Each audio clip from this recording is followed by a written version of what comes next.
Dagol!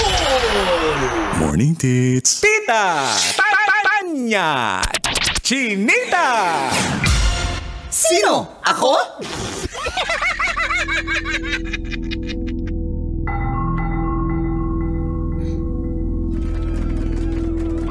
Magandang umaga. Ayon sa pagsisiyasat na ginamitan pa ng luhika, mahika at walang konsyensya. Ako si Manggas at ito ang Siko. Sino ako?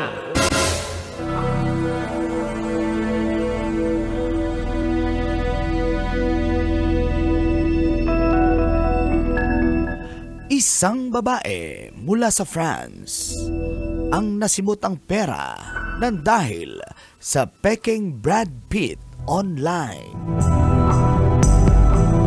Hinilala ang biktima bilang si Anne, 53 anyos, isang interior designer na meron ding mental health problem.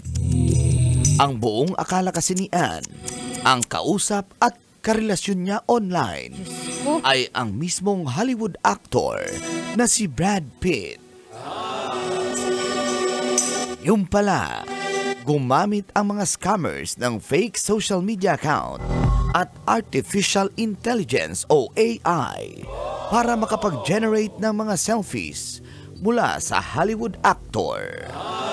Nahulog sa patibong ng mga scammers si Anne at ibinigay ang kanyang $850,000 o katumbas ng 49.5 million pesos na nakuha niya sa kanyang settlement divorce sa kanyang mayamang asawa.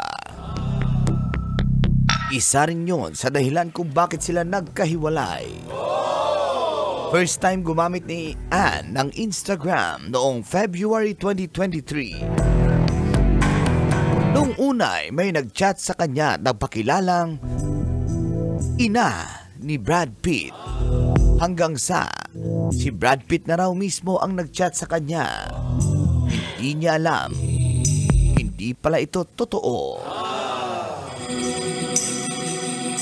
Sa loob ng 1.5 taon, buong akala ni Anne na may relasyon sila ng aktor na si Brad Pitt. At gumawa ng senaryo ang mga scammer na magkakaroon daw ng kidney treatment si Brad Pitt at nangangailangan siya ng malaking halaga. Naniwala si Anne. Napagtanto lamang niya na scam siya nang makita sa balita na ang karelasyon ni Brad Pitt ay si Ines de Ramon na isang Swiss jewelry designer. Nag-viral sa France ang TV episode ni Anne sa social media. Subalit, sa halip na simpatya, umani siya ng pangungutya sa maraming netizens. Ikaw ba, kabisyo? Na-scam ka na rin ba online? Mag-ingat. Yan ang ating Siko. Sino ako? Sino? Ako? Kailangan pa bang i-memorize yan? Basic! Morning call. Morning, Tis! Kabisyo! Feel good morning!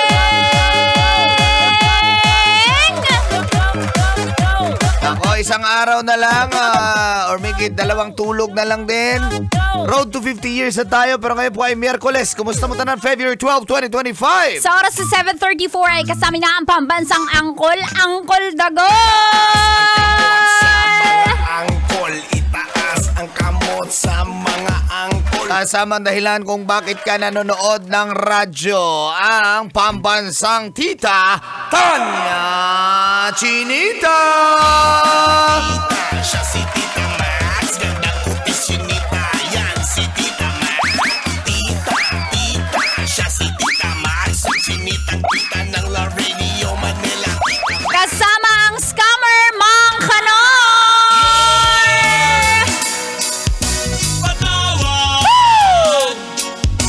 Alien? Tingnan mo? Alien? Alien! Race Daru. Sabi, Brad Pitt kasi. Oo, nakakamiss Ibang naman. Brad Pitt, Brad Iba yun. Pitt yun. Si Brad. Akala ko Brother Pitt yun. Brother Pitt yun. Ano ba yun? Ay, hindi pala Silong. Iba yung Silong Mejia. Si Brad Pitt talaga. Si Brad Pitt. Kakalungkot Pero naman. ibang Brad Pitt to. Yung actor talaga na Brad Pitt ng Hollywood na sinasabing naging... Ex ni Angelina Jolie. Yun! Isa pa daw sa rason tits na naniwala yung Oo, ano Ann pa? sa Ano scammer pang dahil nga pambudol? may kidney treatment daw itong Brad Pitt na nagpakilala online. Kailangan ng pera So, naging sila Naging sila Oo, online. oo, naging Pero sila. scammer pala yun. Oo. Tapos sinasabi niya na, hindi ako maka-withdraw na freeze ang assets ko dahil sa divorce namin ni Angelina Jolie. So naniwala naman si Ann. Ang malungkot dito, Col, nabash pa si girl. Siya na yung na-scam. Nabash kasi naniwala, di ba? Totoo. Hindi kasi siya nagfe-Facebook. Alam mo kaya minsan okay yung... okay din na natututo tayo mag-Facebook. Lagi tayo nagfe-Facebook. Kasi nade-differentiate natin yung fact sa fake. Oo. Totoo yan. Kaya yun ang nangyari sa kanya na imagine mo, Tits, saan ka ba kukuha ng 49 million pesos? 49.5 Converted million to pesos. Oo. 850,000 US dollars or 49.5 million pesos. Para ka nang nanalo sa loto nun. Kasi nakakuha siya ng gano'n. Ang lala ng mental divorce. problem niya, no? Kasi may Para depression gano'n. siya. Oo, yun nga eh. Nadali siya. Oo. So imagine. Kita nyo, sobrang sama na ng mundo, no? Wala na talagang pinapalampas maski sasamantalahin ka basta mabait ka, may something ka, may problema ka, talagang abusuhin. Kasi nga, syempre yung mga ganyan, mga scammers, nang pipray sila, hindi nagdadasal, kung naghanap sila ng biktima, yung mga mahihina, dun sila. Kung kumagat, di thank you, parang gano'n. Kung hindi, di next target. Next target, totoo yan. Sino kaya pwede biktimahin ngayon? Marami ka na biktima, Mang Kanwer eh. Kulang ba yung pera Nagpapanggap ka lang na mayaman, no? Pang front mo lang yan, no? Aktor ka, no? Bulo.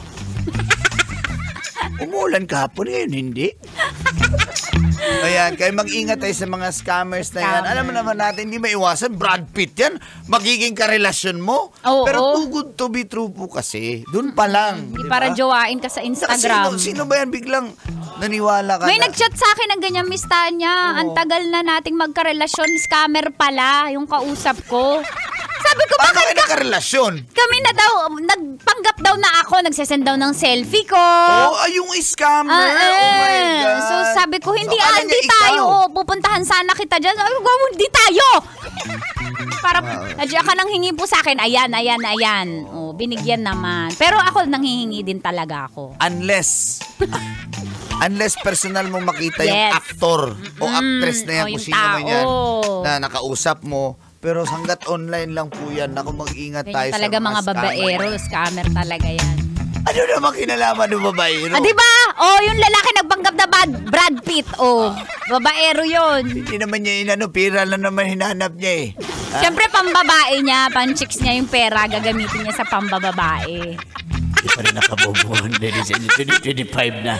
Sabi niya, yung 10,000 niyo po magiging 100,000. Sabi nung scammer? Sabi nung aktor. Ay, Aktor nga magaling umarte. Yung aktor? Yung scammer. Ang dami niyang movies. Yung aktor? Yung scammer.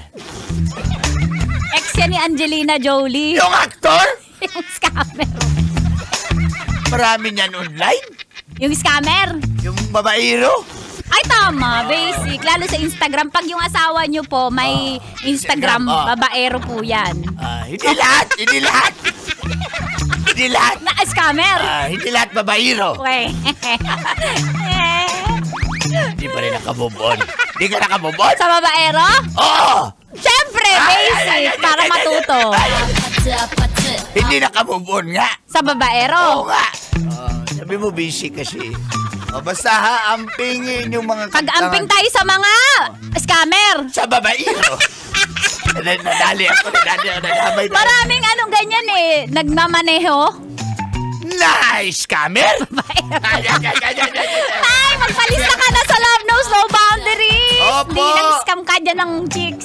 Para, hindi pa scam ito ha. Pwede kayo manalo ng Yes. 2,000 pesos Totoo. plus meron pa kayong Regalo. May special gift kami para sa inyo dahil 50 years na inyong Love Radio Manila. So of course, applicable for Metro and Mega Manila only. Maraming salamat. Magbabalik pa tayo, tita, sa inyong mga shoutouts later.